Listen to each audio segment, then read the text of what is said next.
چار فرامین مصطفیٰ صلی اللہ علیہ وآلہ وسلم ہم سننے کی سعادت حاصل کریں گے۔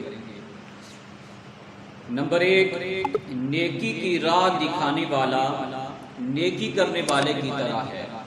پہلا فرمان مصطفیٰ صلی اللہ علیہ وآلہ وسلم ہے کہ نیکی کی راہ دکھانے والا نیکی کرنے والے کی طرح ہے۔ نمبر 2، اگر اللہ عز و جل تمہارے ذریعے کسی ایک شخص کو ہدایت عطا فرمائے تو یہ تمہارے لیے اس سے اچھا ہے کہ تمہارے پاس سرخ اونٹ ہوں۔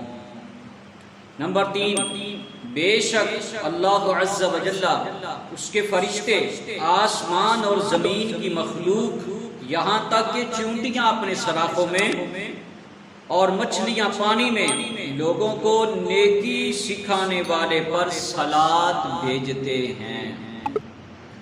مفسر شہیر حکیم الامت حضرت مفتی احمد یارخان علیہ رحمت الحنان فرماتے ہیں، اللہ عز و جل کی صلات سے اس کی خاص رحمت اور مخلوق کی صلات سے خصوصی دعائے رحمت مراد ہے۔ نمبر 4، بہترین صدقہ یہ ہے کہ مسلمان آدمی علم حاصل کرے پھر اپنے مسلمان بھائی کو سکھائے۔